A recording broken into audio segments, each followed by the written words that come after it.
বন্ধুসকল আপোনালোকক স্বাগতম জনাইছো।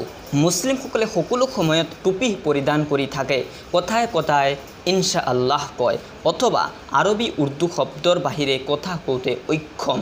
তেওঁলোক খুব জগলাহপ্ৰিয়, সকলোৱে দাড়ি ৰাখে, চকুত সুৰমা লগায়, পাঞ্জাবী পৰিধান কৰে, কোনো মহিলাৰ দিশত মৰমৰ দৃষ্টিৰে নাচায়।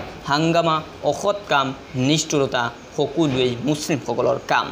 ফিল্মত তেওঁলোকক কেৱল খলনায়ক চৰিত্ৰতেই দেখুওৱা হয়। তেওঁলোক ইমানেই বৰ্বৰ যে বিছমিল্লাহ কৈ মানুহৰ ডিঙিত চুৰি লগাই দিয়ে। তেওঁলোক এনেকুৱাই, গতিকে ইতিহাসৰ বাজ বিচাৰ নকৰিয়েই চুলতান আলাউদ্দিন খিলজীক পদ্মাৱত চিনেমাত নিষ্ঠুৰ নৰহ মাংসভোজী অসভ্যতাৰ প্ৰতীক হৈ উঠে। মুছলিমসকল ইতিহাসৰ আইনাত হয় অসভ্য নতুবা নিষ্ঠুৰ অত্যাচাৰী জানোৱাৰ। কিন্তু সৌভাগ্যক্ৰমে ও আশ্চৰ্যজনকভাৱে তুৰস্কত নিৰ্মিত দি ৰিলিজ আৰ্তুগ্ৰুল ছিৰিজত মুছলিম চৰিত্ৰবিলাকক এই ষ্টিৰিঅ' টাইপৰ মাজত বান্ধি পেলোৱা হোৱা নাই। পৰিচালক মেহমেদ বুজদাগে মুছলিমসকলক অন্যভাৱে আঁকিবলৈ যত্ন কৰিছে। আচলতে মুছলিমসকলে এজন প্ৰকৃত মুছলিমক যিদৰে দেখিবলৈ বিচাৰে ঠিক সেইদৰেই গঢ়ি উঠিছে এই ধাৰাবাহিক চিত্ৰৰ কাহিনী। এই বছৰৰ প্ৰায় আৰম্ভৰ পৰা বিশ্ব কোভিড-19ৰ বিৰুদ্ধে জোৰদাৰ যুদ্ধ কৰি আহি আছে। সামাজিক দূৰত্ব বজাই ৰাখিবলৈ জাৰি কৰা হৈছে লকডাউন। কৰোনা ভাইৰাছ নিয়ন্ত্ৰণত আনিব পৰা যোৱা নাই। কৰোনাৰ ঠিক বিপৰীত প্ৰান্তত দি ৰিলিজৰ জনপ্ৰিয়তাও আৰ্তুগ্ৰুলৰ ঘোঁৰাৰ দৌৰৰ গতিৰ দৰে ক্ৰমাৎ বৃদ্ধি পাই আছে। ভেনিজুৱেলাৰ প্ৰেছিডেণ্ট নিকোলাছ মাদুৰোৰ পৰা আৰম্ভ কৰি পাকিস্তানৰ প্ৰধানমন্ত্ৰী ইমৰান খান, তুৰস্কৰ ৰাষ্ট্ৰপতি এৰদোগান অথবা বিশ্বৰ কোটি কোটি দৰ্শক আৰ্তুগ্ৰুলক গ্ৰহণ কৰিছে। ত্ৰয়োদশ শতিকাত উছমানী সাম্ৰাজ্যৰ প্ৰতিষ্ঠা হোৱাৰ পূৰ্বে চুলতান ওছমানৰ পিতা আৰ্তুৰুল বা আৰ্তুগ্ৰুলৰ অকুথুভয় লৰাকু জীৱনেই কি কেৱল ইয়াত প্ৰাণ সঞ্চাৰ কৰিছে।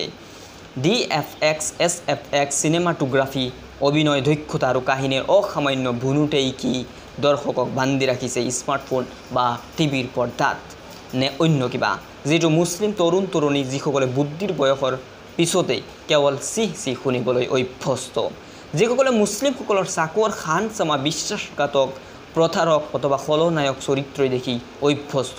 এইবিলাকে তেওঁলোকৰ মনত যে গ্লানিৰ সৃষ্টি কৰিছিল তাৰেই কি উপশম দিছে এই আৰ্তুগ্ৰুলে। সেই এজন মুছলিম বীৰযোদ্ধা যিজনে তৰবাৰী চলাই খ্ৰীষ্টান নাইট বা দূৰদৰ্শ মংগোলসকলক পৰ্যদুষ্ট কৰিব পাৰে, যি অসাধাৰণ মানৱিকতা ও বুদ্ধিমত্তাৰ সৈতে গোষ্ঠীৰ সংকট নিৰসন কৰে, সেইজনে আকৌ ৰোমান্টিকভাৱে প্ৰেমো কৰিব পাৰে, যি মুছলিম তৰুণ তৰুণীসকলে ৰোল মডেল বা নিজস্ব সংস্কৃতিৰ কোনো চাপ গেম অফ থ্ৰোনছ বা অন্য কিবা দেখিবলৈ পোৱা নাই। সেই আত্মমৰ্যাদাখিনিৰ চিত্ৰায়নেই কি তেওঁলোকক এই কাহিনীটো দেখিবলৈ উদ্বুদ্ধ কৰিছে। বিশ্বৰ 60খনৰ বেছি দেশৰ কোটি কোটি মানুহ আৰ্তুগ্ৰুল ছিৰিজ জ্বৰত আক্ৰান্ত।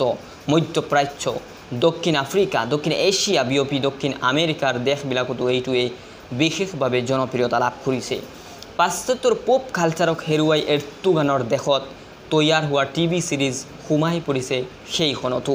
পাকিস্তানৰ প্ৰধানমন্ত্ৰী ইমৰান খানে এইটো দেখাৰ পিছত মুগ্ধ হৈ সেইটো উৰ্দুত ডাবিং কৰি PTVত সম্প্ৰচাৰৰ নিৰ্দেশ দিছিলে। এই বছৰৰ 1 ৰমজানৰ পৰা দি ৰিলিজ আৰ্তুগ্ৰুল উৰ্দুত সম্প্ৰচাৰিত হোৱাৰ পিছৰ পৰাই আনাহতোলিয়াৰ জ্বৰ সমগ্ৰ বিশ্বসহ দক্ষিণ এছিয়াতো বিয়পি পৰিছে। জনপ্ৰিয়তাত বিশ্বৰ সকলো ছিৰিজক পাৰ কৰি গৈছে আৰ্তুগ্ৰুল ছিৰিজে। মুছলিম ইতিহাসক উপযোগ্য কৰি কিছু চলচ্চিত্ৰ ও ছিৰিজ আগতেও নিৰ্মিত হৈছে। মহানবী সাল্লাল্লাহু আলাইহি সাল্লাম, the message, Muhammad the messenger of গডৰ পৰা আৰম্ভ কৰি খিলাফতে ৰাছিদিন, উমৰ ছিৰিজ খুব বেছি জনপ্ৰিয়। সালাউদ্দিন আইয়ুবীৰ ওপৰত ছিৰিজ আছে। নবীৰ জীৱনৰ ওপৰত ভিত্তি কৰি নিৰ্মিত দ্য মেছেজ খুবেই বেছি জনপ্ৰিয়, যদিও দৰ্শকসকলৰ চাহিদাৰ ক্ষেত্ৰত পূৰ্বৱৰ্তী সকলো চিনেমা ও ছিৰিজক পাৰ কৰি গৈছে দি ৰিলিজ আৰ্তুগ্ৰুলে। কাৰণ কাহিনীৰ সৈতে প্ৰডাকশ্যনো খুবেই উন্নত মানৰ, যিটোৱে যিকোনো বয়সৰ দৰ্শকক স্ক্ৰীণত আটক কৰি ৰাখিবলৈ সমৰ্থ হৈছে। আৰু এই সময়টোতে স্ক্ৰীণত মুছলিমসকলৰ উপস্থাপনা এটি গুৰুত্বপূৰ্ণ বাৰ্তা বহন কৰি আনিছে। উছমানী সাম্ৰাজ্যৰ প্ৰতিষ্ঠাতা উছমানৰ পিতা আৰ্তুগ্ৰুল গাজীৰ লৰাকু সাহসী জীৱনক লৈয়ে এই ছিৰিজৰ কাহিনী তৈয়াৰ হৈছে 5টা ছিজনত। নেতৃত্ব শূন্যতা মুছলিমসকলৰ মনত যেতিয়া হতাশাত ডুবাই ৰখাইছিল, ঠিক তেতিয়া এছিয়াৰ মালভূমিতে যাযাবৰ জীৱন যাপনকাৰী ক্ষুদ্ৰ কায়ী গোষ্ঠীৰ নেতা সুলাইমান শ্বাহ ও হাইমি হাতুনৰ ঘৰত দ্বাদশ শতাব্দীৰ শেষ লগ্নত জন্ম লয় আৰ্তুগ্ৰুলে। সাহসিকতাৰ সৈতে আধ্যাত্মিকতাৰ মিলন তেওঁৰ জীৱনক মহিমামণ্ডিত কৰি তুলিছে। বৰ্তমান প্ৰজন্মৰ যুৱকসকলে দেখিছে কৰ্মক্ষেত্ৰত মুছলিমসকল চাপত পৰি পৰ্যুদস্ত। কৰোণা বিয়পোৱাৰ ভুৱা অভিযোগ তুলি সামাজিক ও অনলাইন জগতত তেওঁলোকক হেনস্থা কৰা হৈছে। তেতিয়া সেই পৰিস্থিতিত আইডেণ্টিটি ক্ৰাইচিছত ভুগি থকা যুৱকসকলে নিজসকলৰ প্ৰতিনিধিত্ব বিচাৰি পাবলৈ চেষ্টা কৰিছে এই কাহিনীতে। এই কাহিনীটোতো কুৰ্তুগলু, কৌচাবাস, নাছিৰসকলৰ দৰে স্বাৰ্থপৰ কটিল চক্ৰান্তকাৰী মুছলিম আছে, কিন্তু জয় সেই ভাল মুছলিমসকলৰেই। কোনোভাৱে বিকৃত কৰা হোৱা নাই ইমানদাৰ মুছলিম চৰিত্ৰক।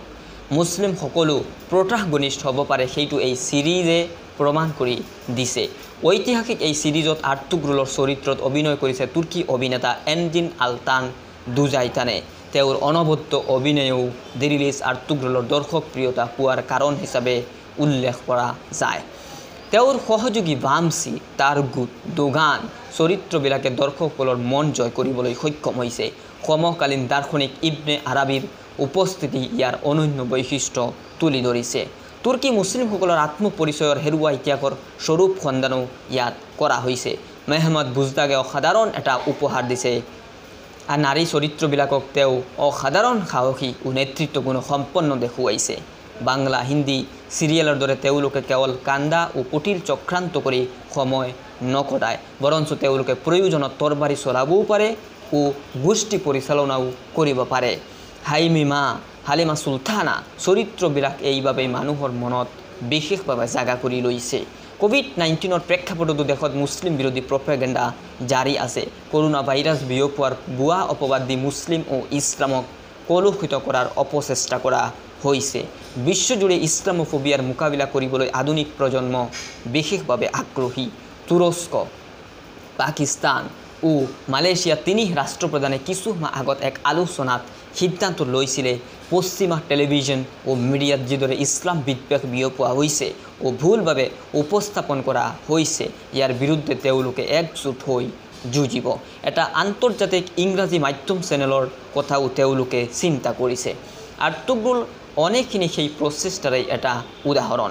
পশ্চিমা মিডিয়া ও ফিল্ম ইণ্ডাষ্ট্ৰীয়ে মুছলিমসকলক বাৰ বাৰ অসভ্য সন্ত্ৰাসী হিচাপে আখ্যায়িত কৰে। অন্য দিশত মুছলিম দেশবিলাকৰ চিত্ৰ নিৰ্মাতাসকলেও ইতিহাস ঐতিহ্যৰ ওপৰত তেনেকুৱা এটা গুৰুত্ব দি চলচ্চিত্ৰ নিৰ্মাণ নকৰে, তথাকথিত ছেকুলাৰিজম ৰক্ষা কৰিবলৈ গৈ। তেওঁলোকৰ জীৱনতো সংকট, আনন্দ, হাঁহি, কান্দোন সকলোখিনিয়েই আছে। সেইবিলাকৰ কোনো উপস্থাপনা নাই মূলধাৰাৰ মিডিয়াত।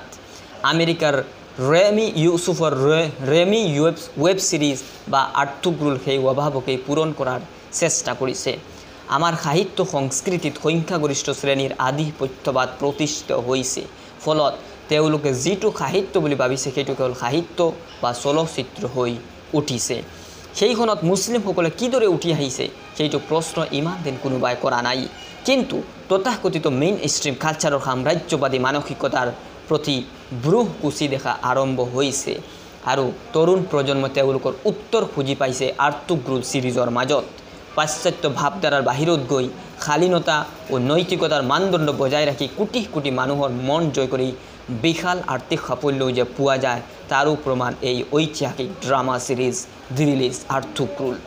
বাল প্ৰডাকশ্যন ষ্টৰী লাইনে মন কাঢ়িব পাৰে দৰ্শকৰ। মুছলিমসকলৰ কাহিনী বা চৰিত্ৰক লৈ ব্যৱসায় সফল চলচ্চিত্ৰ বা চিৰিয়েল নিৰ্মাণ কৰা নাযায়, এনেকুৱা পূৰ্ব ধাৰণাকো ভ্ৰান্ত প্ৰমাণ কৰিছে দিৰিলিছ আৰ্তুগ্ৰুলে।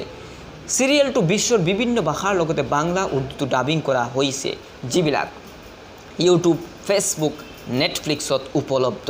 ডেছক্ৰিপশ্যনত বাংলা, উৰ্দুৰ লিংক দিয়া থাকিব, আপুনি আজিৰে পৰা আৰম্ভ কৰিব পাৰে। প্ৰিয় দৰ্শক, ভিডিঅ'টো যদি ভাল লাগিছে তেন্তে শ্বেয়াৰ কৰি দিব আৰু চেনেলটো যদি নতুন আহিছে তেন্তে ছাবস্ক্ৰাইব কৰিবলৈ নাপাহৰিব। ভিডিঅ'টো লাইক কৰি দিব। আজিলৈ ইমানেই, ধন্যবাদ।